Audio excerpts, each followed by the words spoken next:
Bonjour à tous, content de vous retrouver pour cette nouvelle vidéo et aujourd'hui on va parler des impacts écologiques des smartphones. Alors je précise, le but c'est pas de vous faire une leçon de morale, je déteste quand on me dit ce que je dois penser ou faire, alors je vais certainement pas vous faire la même chose. Néanmoins, les questions écologiques liées au numérique sont primordiales. Plus de 70% des Français n'ont pas conscience de la notion d'écologie numérique. Et c'est pour cette raison que je fais cette vidéo. Vous sensibiliser sur le sujet, déconstruire les idées reçues et vulgariser les points essentiels à retenir pour que vous puissiez vous forger votre propre opinion. Avant de commencer, je tiens à remercier Maïf et medataetmoi.fr pour ce partenariat. Et en quelques mots, medataetmoi.fr, c'est un site gratuit avec plein de ressources pour vous aider à reprendre le contrôle sur vos usages du numérique, que ce soit par exemple pour comprendre les risques liés au numérique ou comment protéger vos données personnelles. Tout ça avec des articles, des vidéos, des fiches pratiques, bref, plein de ressources que je vous conseille d'aller voir. Il s'agit d'une plateforme créée par Maïf, un assureur responsable très investi sur les questions sociales et environnementales. Merci donc à Maïf pour le site medataetmoi.fr. Allez, maintenant on peut passer au cœur du sujet. C'est parti, mon cookie. Cookie connecté. Le numérique est partout dans notre vie. Écouter de la musique en streaming, consulter ses mails, trouver une recette de gâteau sur internet, payer ses impôts en ligne, regarder la dernière saison de sa série préférée ou utiliser le GPS pour retrouver ses amis au bar. Tout ça et encore plein d'autres choses, on peut le faire en ligne quand on veut avec notre smartphone qui nous suit partout. Sachez que le trafic des données sur Internet est maintenant réalisé principalement à travers les smartphones, soit 40% contre 30% du trafic des données par ordinateur. Le smartphone est notre porte d'entrée pour tous ces services du numérique dont le nombre n'arrête pas d'augmenter. Ces services dans le cloud sont immatériels et c'est ce qui contribue à invisibiliser l'impact du numérique sur l'environnement qui, eux, sont bien réels.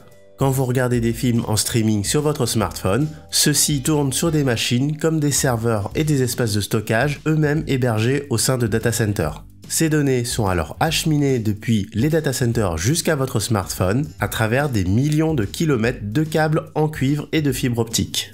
Alors certes, avec le streaming, plus besoin de support physique, pas besoin de CD pour écouter de la musique et pas besoin de DVD pour regarder un film. Mais ces services dans le cloud ont besoin de toute cette infrastructure technique pour faire tourner ces services, qui elles par contre polluent bien.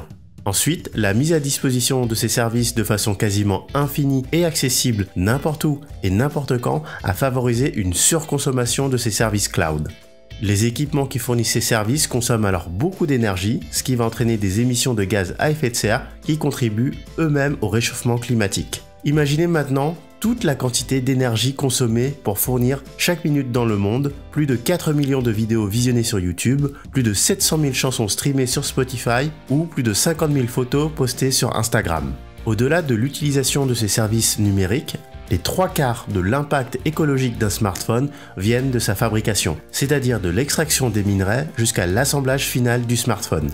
En effet, la fabrication des composants électroniques d'un smartphone, comme le microprocesseur, les capteurs, la caméra, l'écran tactile, la batterie, sont très gourmands en métaux rares comme le cobalt, tungstène, iridium, mais aussi en terres rares comme le néodyme, praséodyme et dysprosium. Le terme rare veut en fait dire qu'ils sont très difficiles à détecter et à exploiter. La transformation de ces terres et métaux rares provoque la pollution des eaux, des sols et de l'air, donc globalement de l'écosystème, près des sites d'extraction et de raffinage.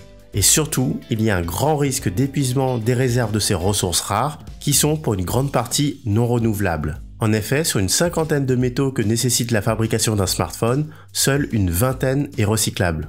Ensuite, il est nécessaire de prendre en compte le coût écologique de la fabrication des composants, puis de leur assemblage et enfin de la livraison finale des produits partout dans le monde. Extraction des matériaux en Chine, Afrique du Sud, Congo ou Brésil, fabrication des composants en Asie, États-Unis et Europe, et assemblage en Asie et la livraison partout dans le monde.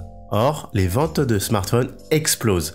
Depuis une quinzaine d'années, plus de 10 milliards de smartphones ont été vendus dans le monde. Et ce chiffre n'est pas prêt de baisser car chaque année est marquée par l'arrivée de nouveaux smartphones, toujours plus à la pointe et regroupant toujours plus d'innovations technologiques. Meilleure caméra, meilleur écran, toujours plus rapide et performant, nouveaux services intégrés, reconnaissance faciale, NFC, 5G, etc.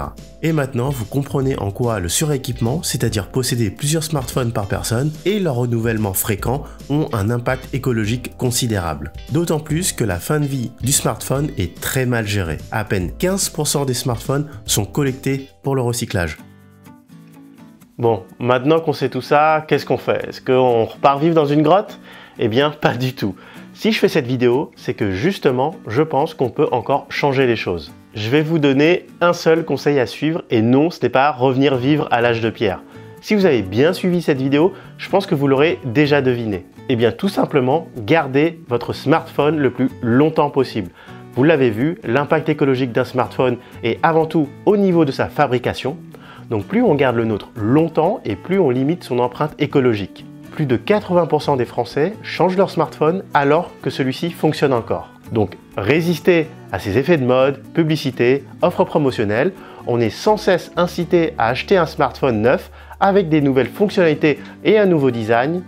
Mais honnêtement, est-ce qu'on en a vraiment besoin? Choisissez donc un smartphone qui répond à vos besoins et de qualité qui va durer plus longtemps. Et surtout, protégez-le pour le garder le plus longtemps possible, notamment l'écran qui représente 80% des réparations. Évidemment, réparez-le quand vous le pouvez avec votre garantie ou auprès de professionnels. Et en fin de vie, vendez-le ou donnez-le pour qu'il puisse resservir. Sinon, rapportez-le en magasin pour qu'il soit recyclé. Bon, je vous avais dit un seul conseil, mais en fait, j'en ai un bonus pour vous. Si vous voulez en apprendre plus sur le numérique et l'environnement, alors je vous conseille de visiter le site mesdataetmoi.fr où vous trouverez beaucoup de contenu sur l'écologie numérique, la transition énergétique, la low-tech, etc. pour aller plus loin sur ce sujet. Et encore une fois, tout ça c'est gratuit, donc profitez-en. Merci d'avoir regardé cette vidéo jusqu'à la fin, j'espère qu'elle vous a plu et j'espère qu'elle vous a aidé. Et quant à nous, on se retrouve pour une prochaine vidéo. Ciao!